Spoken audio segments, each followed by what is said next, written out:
Morning guys, it is day 85 on my journey to Ironman. It's about -1 outside, it's cold, but it's sunny. Feeling really refreshed after a good break yesterday, after the 10k. Didn't actually do very much. Spent the remaining part of the day just recovering.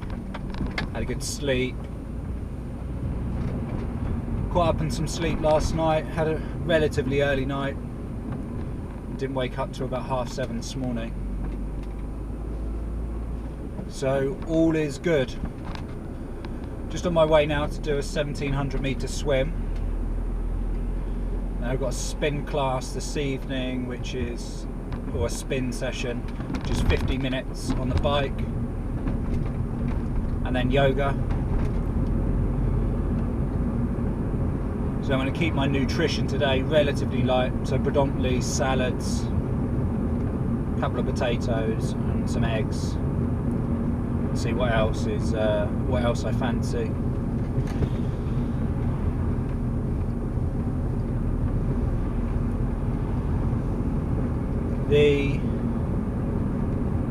My bike, I had a tri bike and I sold that, and that went yesterday. The guy came and collected it, so I'm now officially without a tri bike. I have put a deposit down on a bike which I should be collecting next week, so I'm very excited about getting that. Also going to be picking up some kit from a friend of mine who's kindly donating me a load of bits and pieces that he no longer uses, so that is also exciting. See what he's got in the bundle for me. I think I found the tri-suit that I'm gonna buy and wear.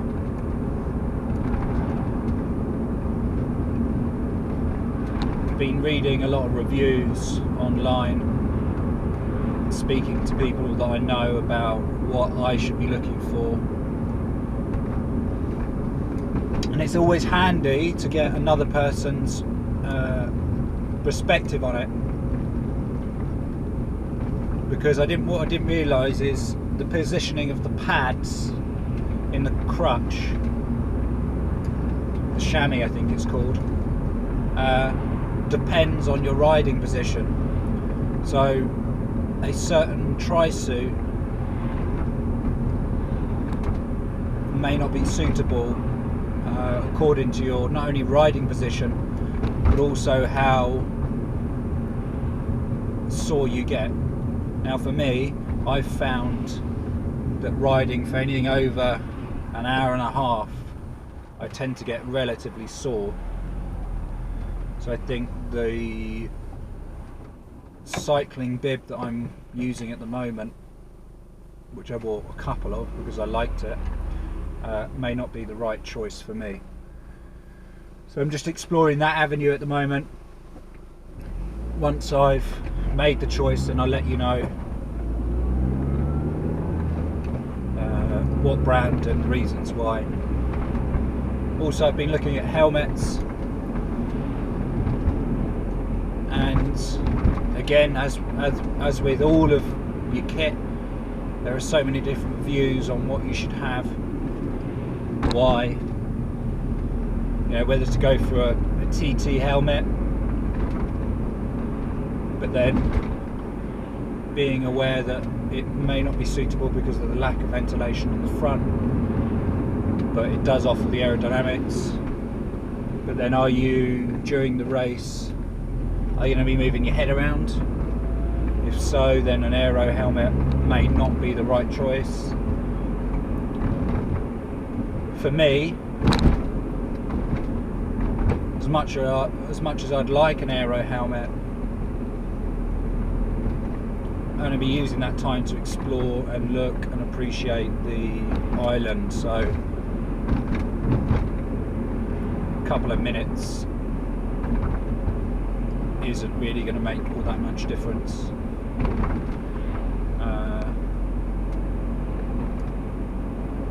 And I sweat a lot, so I think for me I'm going to go for something that offers quite a bit of ventilation and isn't too restrictive on, you know, the field of view, and isn't going to act as a wind block every time that or a wind sail every time that I turn my head. So I'm looking out there at helmets at the moment. There's so many different factors. Budget is one of the largest ones I think that come to helmets, but then safety,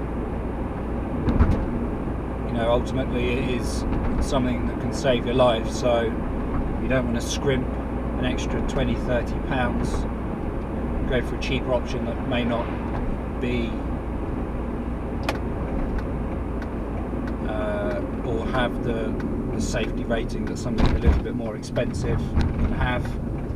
I'm finding that as it's February, there's a lot of last year's models available. You're getting them like up to 50% off, but the sizing is different, and a lot of the cheaper models are either at both ends of the spectrum.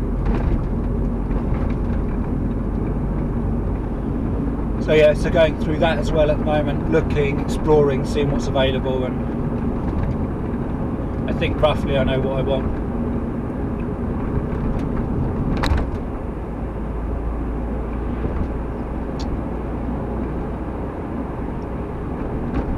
Shoes, found a pair of shoes that I like. I'll probably order them next week.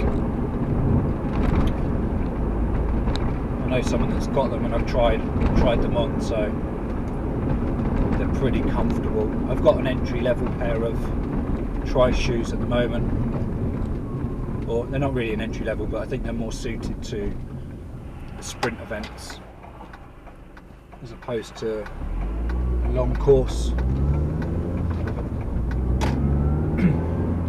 Really I want to get in them so my feet get used to them, so I'm not getting any hot spots. So that's it really for where I'm at in the building the kit and building my foundation ready for the event.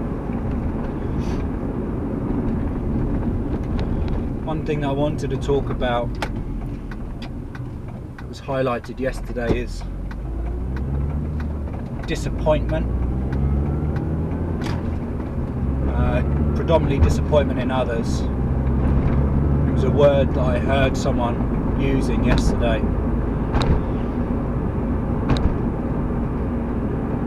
and it's not a word that I like people using. It's one of the most powerful words in the English dictionary, and if projected in a negative way can have a really damning effect on how people not only communicate with themselves but put themselves in a box. Now for me, disappointment's always been something that I've shied away from. I choose not to accept another's view on me because the projection that they give is only a reflection of their own internal language patterns and their own belief structure. And if someone's disappointed, it means they've either had very low or very high expectations of you based on a story that they've created themselves. So I've always acknowledged another's disappointment or feeling of disappointment, but I've always consciously chosen not to accept it. And I think there's a valuable lesson there for others really. although not directly linked to training or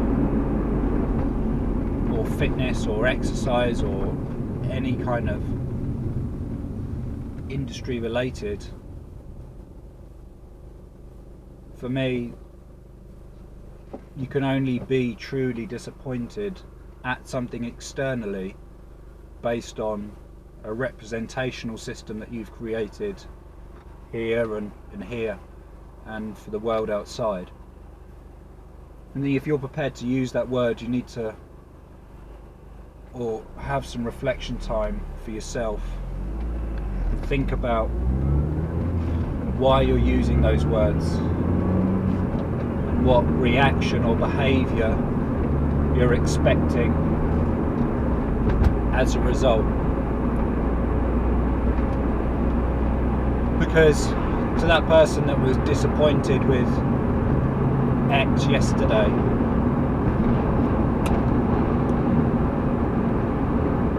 I don't think it's suitable to put that on someone else.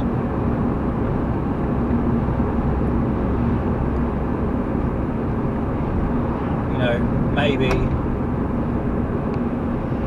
I got the wrong idea of what they were trying to project yesterday, or what they were projecting on that other person, but I think maybe if they reflected and turned that rejection or disappointment internally, perhaps they would have had a clearer understanding of what the true issue was. And I think it can be very easy during training to feel disappointed with either a time or preparation or diet or commitment or following the advice of another. But ultimately, there's no disappointment, there's just fact. There's just the reality that you're living at that point. And if you were to remove the word disappointment, or dissect the word disappointment, I think your understanding would be very, very different. If you were to remove the word disappointment from your vocabulary, then I think that you would probably find a lot less of it. Reminds me of an old saying that one of my old army officers used to say, or no, he was a sergeant, Cubbies, can't remember his real name, I remember his nickname is Cubbies, an engineer. He said, you only find the problem if you look for it. And I think that is very, very true with a lot of things. You can be a problem seeker or you can be a solution seeker. Both take the same amount of effort. Look for problems, you'll find them.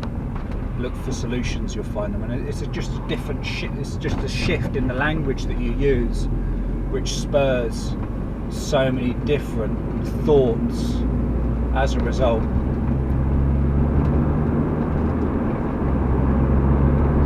How do I become faster, fitter, stronger, versus I'm not good enough, or why do I never succeed when I do this? Both of those questions have fundamentally different answers. So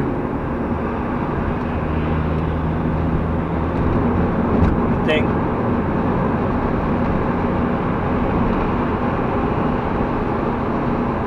You know, potentially shifting our language, shift on the intended projection on another.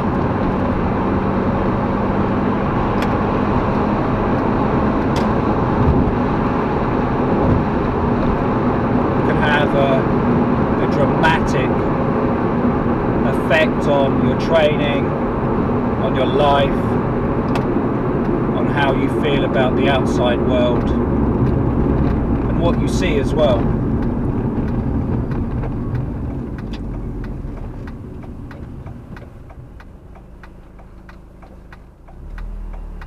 Risey there, he's a GB triathlete, just gone around the roundabout. Yeah, so how you project to the outside world, how you feel about the outside world, it's very much based on the language that is going on in here, and it's a hard thing to change.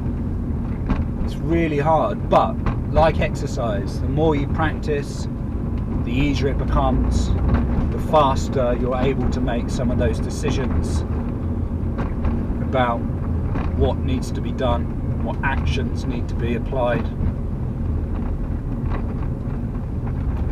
So, my tip of the day is be aware about what you're projecting to the outside world and what you are saying to others, because it has more of an effect than you think.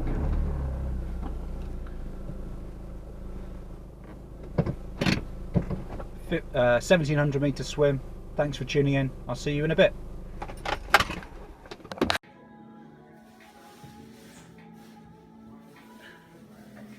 Boom, 1700 meters done. Awesome swim, really enjoyed it. There's a guy in the pool that I just got talking to, and he's actually doing the Ironman in Mexico. I think it's November. Just randomly you get talking to people. He's in his late 60s, just retired. He's done a couple in, I think, Spain over the last few years, and he was watching my swim technique and he said I'm a really strong swimmer, so it's really nice to get feedback from people like that. So I did 1700 meters, I think it was 31 minutes all in all. Found a rhythm, stuck to it. Could have pushed myself a little bit further, but decided to go for comfort rather than speed. It's a stunning day out here, as you can probably tell in the background.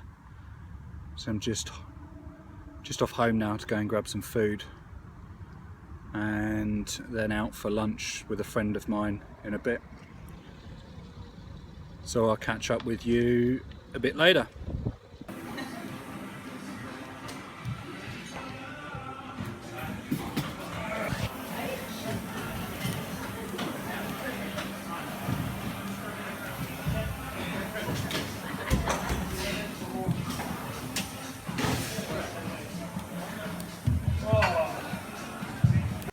So I just finished a 50-minute ride. Kept the RPM around about the 100 RPM mark with a kind of medium intensity. Actually was speaking to one of the PTs for the majority of the time, so I held a good conversation throughout. So I think that distracted any kind of pain or exertion, which was interesting, really. Yeah, it felt good. Not as hard as I anticipated. I think my body's slowly settling in now to the amount of training and the type of training. So I know that later in the week we're mixing things up a bit. I'm looking forward to doing some of the brick training as well, which I think comes next week. I haven't looked at my schedule yet, but I think that comes next week. So that's it for now. I've just pulled into a supermarket car park. Just going to pick up some salad, some spinach. I have some chicken at home, so that's going to be my tea. Some just salad and chicken and a sweet potato. For lunch today, I was out with a friend. We had a jacket potato, beans, obviously no butter and no cheese because I'm not having any dairy.